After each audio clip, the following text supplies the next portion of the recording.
तो हेलो दोस्तों, कैसे हैं आप लोग। उम्मीद करता हूं कि आप लोग अच्छे होंगे और अच्छे से अपने बोर्ड एग्जाम की तैयारी कर रहे होंगे। तो आज हम सीखने वाले हैं विलोपन विधि। विलोपन विधि इतना ज्यादा जरूरी है कि अगर हम बोर्ड एग्जाम में गए और कोई सवाल आ गया जिसको हल करना हो, एक्स और वाई का मान निकालना हो, तो विलोपन विधि बहुत कारगर होता है वहां पर। वो इसलिए होता है कि विलोपन विधि से बहुत सारा जो टाइम होता है वो हमारा बच जाता है, समझे। लेकिन अगर क्वेश्चन में बोल दे कि विलोपन विधि से हल करें तब तो बल्ले बल्ले, लेकिन अगर बोले कि प्रतिस्थापन विधि से हल करें तो आपको प्रतिस्थापन विधि ही यूज करना होगा। तो आइए, हमने प्रतिस्थापन विधि सीख लिया है। जिसने नहीं सीखा वह हमारे चैनल पर जाएं और वहां पर बहुत सारी वीडियो आपको प्रतिस्थापन विधि के रिलेटेड मिल जाएगी, तो उसे देखकर सीख ले। लेकिन आज जो मैं वीडियो लाया हूं यह है विलोपन विधि के बारे में। विलोपन विधि बहुत ज्यादा महत्वपूर्ण है और सबसे आसान तरीके से मैं आपको समझाने की कोशिश करूंगा। तो आइए वीडियो को शुरू करते हैं। बस एक छोटी सी रिक्वेस्ट है कि वीडियो को लाइक कर दिया करें, चैनल को सब्सक्राइब कर लें और इसे अपने दोस्त के पास जरूर सेंड कर दें, समझे। तो आइए हम वीडियो को शुरू करते हैं। यहाँ पर हमने साफ साफ लिख दिया है विलोपन विधि, और यहाँ पर आपको प्रतिस्थापन विधि की तरह ही क्या करना है, बिल्कुल x और y का मान निकालना है, कोई टेंशन नहीं है। लेकिन प्रतिस्थापन विधि का रूल कुछ और था और विलोपन विधि का रूल कुछ और है। विलोपन विधि का रूल क्या है, या तो आप x को बराबर कीजिए या तो y को बराबर कीजिए। अब इसका मतलब क्या है, यानी अब करेंगे कैसे, तो आपको क्या करना है, ऊपर नीचे एक दूसरे से गुणा कर देना है, समझे। एक दूसरे से जब गुणा कीजिएगा आप, तब आप खुद ब खुद समझ जाइएगा। अब देखिए, प्रतिस्थापन विधि की तरह भी इसमें क्या करते हैं, दो समीकरण दिया जाता है, पहला समीकरण दूसरा समीकरण।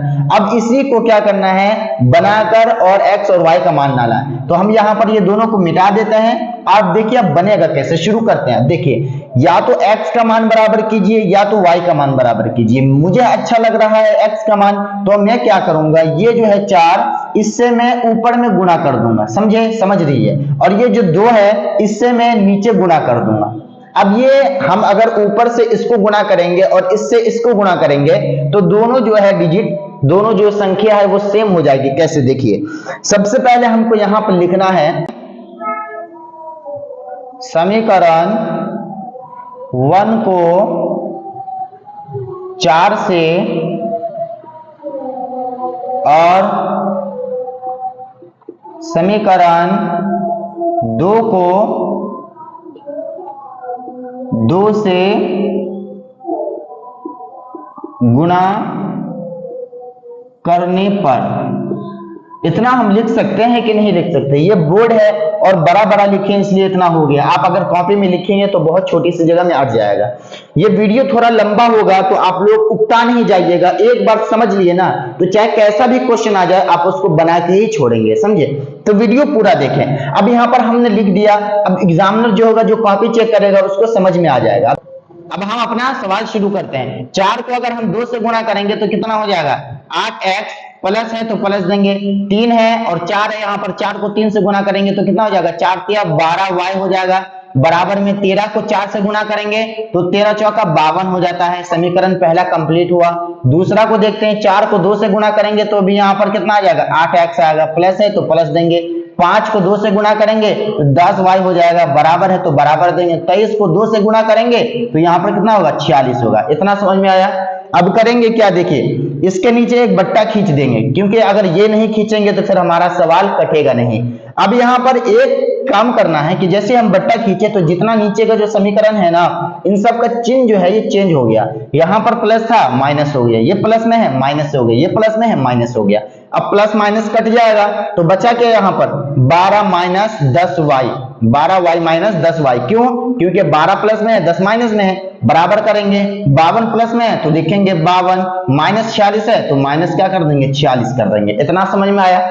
अब यहाँ पर देखिए, 12 में से 10 गया तो कितना बचा, 2y बराबर, अगर 52 में से 46 चला जाएगा तो कितना बचेगा, 6 बचेगा, ठीक है। अब y को बाहर करेंगे तो बराबर क्या हो जाएगा, 6 बट्टा कितना हो जाएगा, 2, तो 3 दूना कितना हो जाता है, 6। तो y का मान हमारा कितना निकल गया, 3। इसको हम क्या करते हैं, ब्रैकेट कर देते हैं। बहुत आसान, बहुत सिंपल है, ठीक है। अब यहाँ पर हम क्या करते हैं, x का मान निकालते हैं। तो हम यहाँ पर लिखेंगे x का मान समीकरण 2 से या 2 में रखने पर, 2 से या 2 में रखने पर, तो 2 से लिख दें तो समीकरण 2 यहां पर है, लेकिन ये 2 जो है इसको नहीं लिखना है, तो क्या लिखेंगे 4x प्लस 5y बराबर में कितना है 23 है, समीकरण 2 है कि नहीं, यहां पर देख लीजिए आप।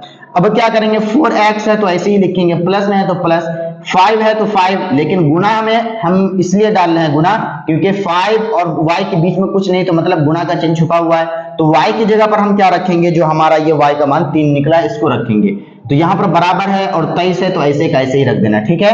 अब 4x है तो यूं ही लिखना है, 4x प्लस है तो प्लस, 5 को 3 से गुणा करेंगे तो कितना हो जाएगा 15 हो जाएगा, बराबर में 23 है तो ऐसे ही रहेगा, समझे।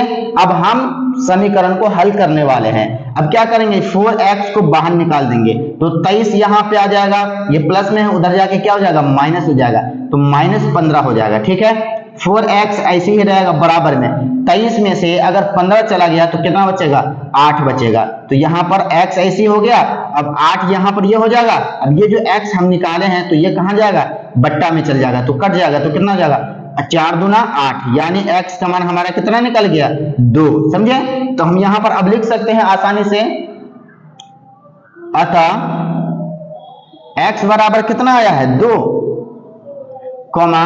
y बराबर कितना आया है 3, यही हमारा तो आंसर है। चाहे आप इसको प्रतिस्थापन विधि से बनाएं या विलोपन विधि से बनाएं या वर्ग गुणन विधि से बनाएं, बनेगा सबका सेम, आंसर सेम आएगा, लेकिन सबसे आसान जो है वो है विलोपन विधि। ये विधि बहुत ही टाइम बचाता है, और जितना में हम आंसर निकाल लिए हैं अभी, अगर प्रतिस्थापन विधि से निकालते हैं तो उसका भी हम x का ही वैल्यू निकाले होते, y का बाकी रहता।